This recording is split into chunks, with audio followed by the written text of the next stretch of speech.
You know, I've heard a lot of stories over the years. Let me tell you about this one. A woman walks into her bedroom on a Saturday afternoon. Her husband is sitting on the bed, not lying down, not scrolling his phone, just sitting. That alone should have been the warning.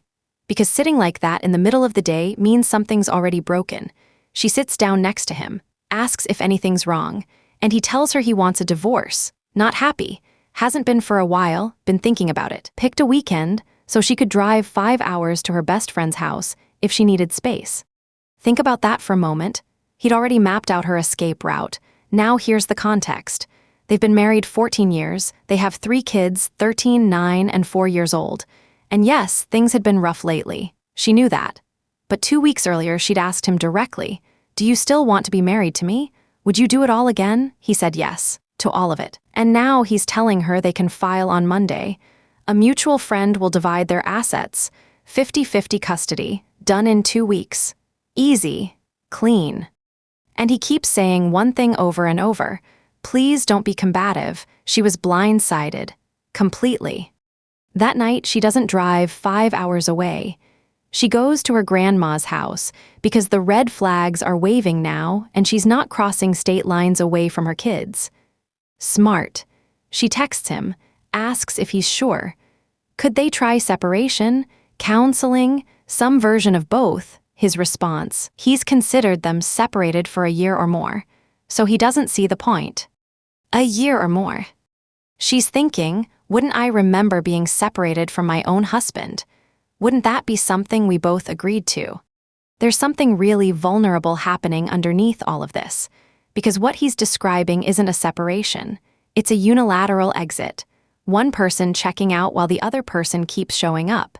And here's the kicker, he refuses to move out until the divorce is final, says it'll be more stable for the kids. The next morning, she comes home to talk. And that's when he finally starts listing grievances, hurts from over the years, things he never told her. She's listening, willing to take accountability, ready to make changes. But how can you fix something you didn't know was broken? And this is where it gets interesting. She starts digging, asking around, and she discovers something that genuinely concerns her. He hasn't told anyone about this. Not his friends, not his family, not even the mutual friend he volunteered to mediate their divorce. That friend had no idea. Notice what's actually driving this. It's worth looking at.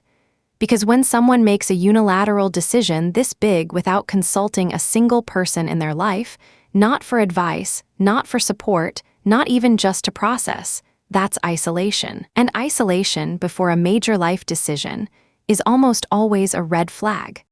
They start having heavy conversations. She writes him letters, trying to reach him, trying to understand, and eventually he agrees to try couples counseling. But here's the condition. He's still moving forward with the divorce, and he'll only do discernment counseling, not traditional marriage counseling. Discernment counseling, where the goal isn't to save the marriage, it's to figure out whether it's worth saving. She agrees, at least it's something. But then, in that same conversation, he tells her he's taken a half-day off work the next day to start the divorce process. She freaks out. Understandably, how do you agree to counseling and then immediately start filing for divorce? That's not trying. That's covering your bases. And this is the moment where everyone's just trying to protect themselves. She's trying to hold the marriage together. He's trying to control the exit. And neither of them are actually connecting. The emotional whiplash continues. Tell the kids now. No, tell them right before he moves out. Therapy is pointless. Actually, he's open to therapy. He's been planning this. No, just researching. He's distant. Then suddenly he's kinder, more physically affectionate than he's been in years. What is happening? She keeps circling back to that line, considered us separated for a year or more. Because separations are intentional, they have guidelines, communication, boundaries. What he's describing sounds like he gave himself permission to check out while still getting all the benefits of having a wife. The emotional labor, the co-parenting, the stability of an intact home. And in that silence, there's so much being left unsaid.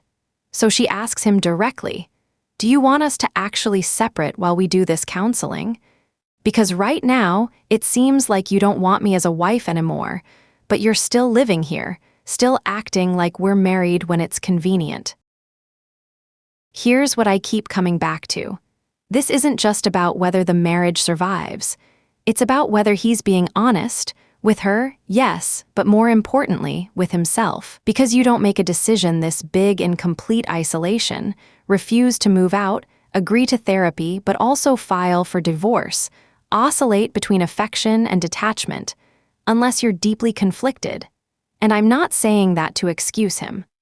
I'm saying it because conflict like that, unprocessed, unspoken, creates chaos for everyone around you. She's doing everything she can, asking questions, setting boundaries, trying to create space for honesty. And she's doing it while parenting 3 kids who have no idea their world is about to shift. That takes an incredible amount of strength. But here's the hard truth. You can't make someone show up for the relationship if they've already left emotionally. You can't force clarity from someone who's avoiding it, and you can't control the outcome when the other person holds all the decision-making power. What you can do is stop chasing. Stop trying to decode mixed signals. Stop pouring energy into someone who's already told you, through action, if not through words, that they're done. And that's when you can sense the pattern shifting. Because once she stops trying to save the marriage and starts asking herself what she actually needs, what her kids need, what a healthy co-parenting relationship looks like, what she deserves, the power dynamic changes. This is the part where she has to grieve. Grieve the marriage she thought she had. Grieve the partner she thought was showing up. Grieve the future she was building. And grieving while still living in the same house, still parenting together, still navigating his inconsistency, that's brutal. But she'll get through it, not because the situation will magically resolve itself, not because he'll suddenly become clear and consistent, but because she'll stop waiting for him to give her permission to move forward. She'll give it to herself. And maybe that's the real takeaway here. You can't control someone else's decision, but you can control how you respond. You can protect your peace. You can set boundaries. You can ask for what you need, and if you don't get it, you can decide what comes next. At the end of the day, we're all just trying to feel less alone. And sometimes the loneliest place you can be is in a relationship with someone who's already gone. If you've been through something like this, or you're going through it right now, drop a comment. Let's talk about it. And if this story resonated with you, hit that subscribe button. I'll be back next time with another story that stayed with me. Take care of yourselves. Title suggestions primary. He asked for a divorce after 14 years, but refused to move out alt 1. My husband said he's been separated for a year. I had no idea alt 2. He wanted a divorce in 2 weeks, then changed his mind about everything alt 3. I asked if he still wanted to be married. 2 weeks later, he filed for divorce.